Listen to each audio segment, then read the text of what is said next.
Paul Morphy, 1837-1884, born into a prominent New Orleans family, is universally considered to be one of the greatest players of all time. He was totally dominant during his very brief chess career, and he was a master of all phases of the game. Morphy is remembered mostly for his brilliant attacking games, but he was also a fine strategist and regularly outplayed his opponents with subtle positional play, not just with his phenomenal tactical mastery. He's one of the earliest chess prodigies and was defeating masters by the age of 10.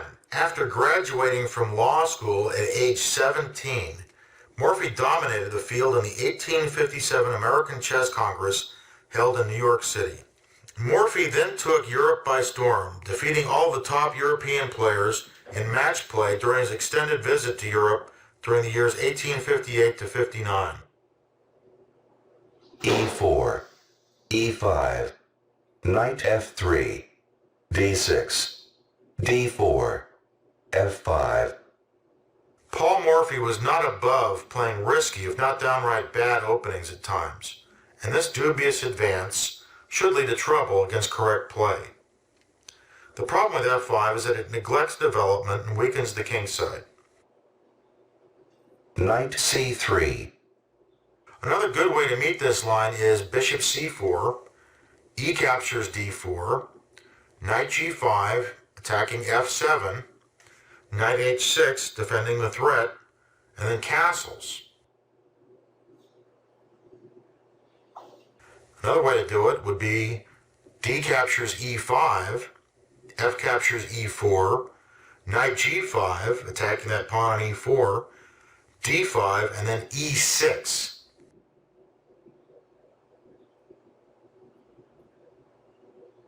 Mr. Bird's continuation is perfectly good too, and should lead to a clear advantage for white. F captures E4. This move is also risky. Morphy should have played E captures D4, but I think white also gets an edge with queen captures D4, knight C6, and then bishop B5, pinning that knight and maintaining the queen's centralized position.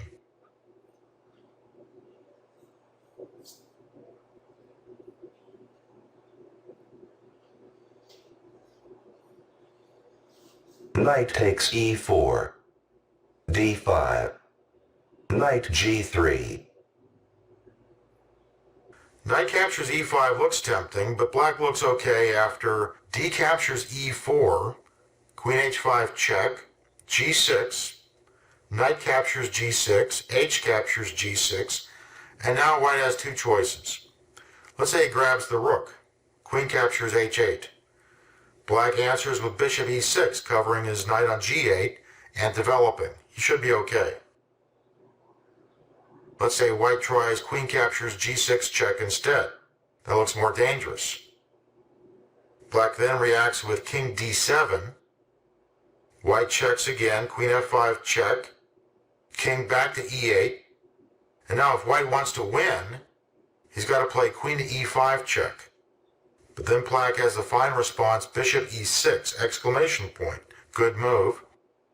White now takes the rook in the corner, queen captures H8. Black then centralizes, queen D5, and I think he's got a good game.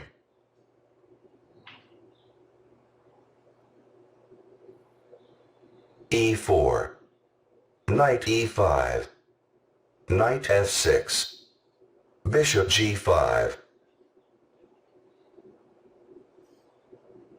Mr. Bird should start to chip away at black's strong center with 8F3. I think white has a small edge after the plausible continuation, bishop E6, F captures E4, D captures E4, and then the pinning move, bishop to G5.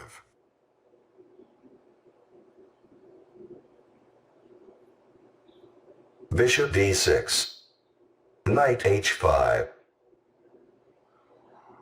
F3, attacking the center, was again the move of choice.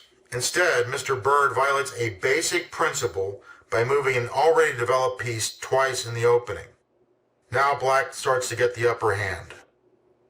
Castle kingside, queen D2. White must be careful not to open up the A5 E1 diagonal with moves like C4, which which would be hammered by bishop b4 check.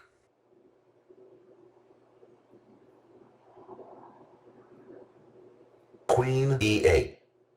g4. Bird had obviously overlooked Morphy's last move and apparently panics. Bishop captures f6 was better, with the main point being g captures f6, knight captures f6 check, rook captures f6, queen g5 check, rook g6, knight captures g6, h captures g6, queen captures d5, and the position looks roughly even. In the 1800s, players were much more free and loose with material. This was not such a problem. The art of technique was not nearly as advanced as it is today.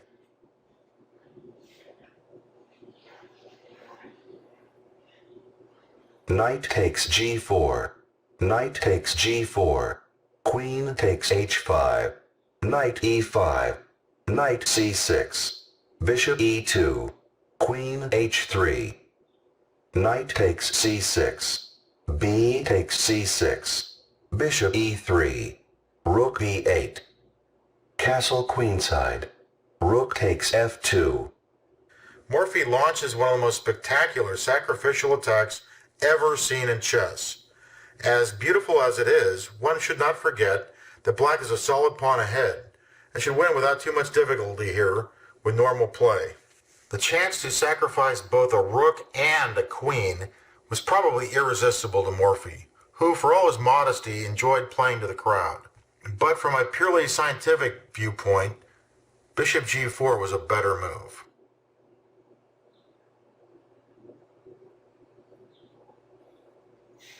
Bishop takes f2. Queen a3. Wow, a spectacular second punch. But unfortunately for Morphy, it doesn't end the game at once. Of course, the queen cannot be taken. If b captures a3, black delivers mate immediately with bishop captures a3.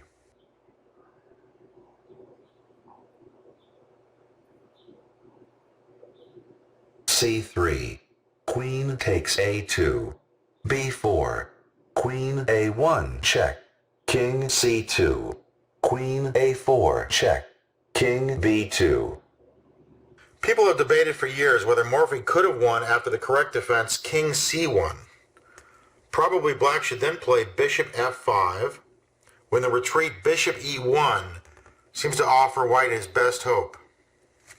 Black can then win some material back with queen a1 check, king c2, e3 check, king b3, e captures d2, rook captures a1, rook e8, but a win is far from certain.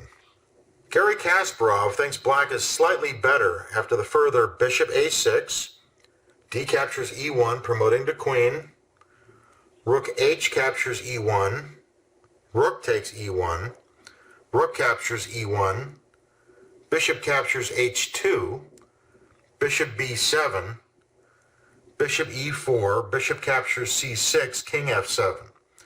Probably slight edge is a good assessment, but I doubt if black can actually win against correct play. Another try for black is bishop f5, bishop e1, e3, queen b2, only move, and then a5, trying to rip open the white king's protection. It looks like white would really have his hands full holding off the attack.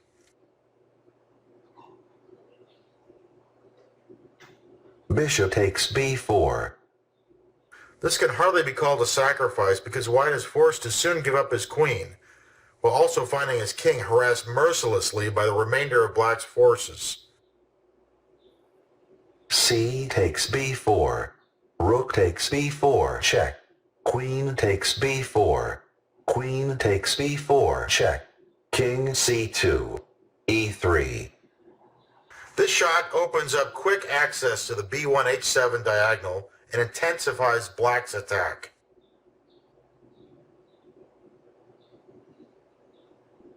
Bishop takes e3. Bishop f5 check. Rook d3. Queen c4 check. King d2. Queen a2 check. King d1. Queen b1 check. Bird resigned here. White must surrender heavy material, so further resistance was futile.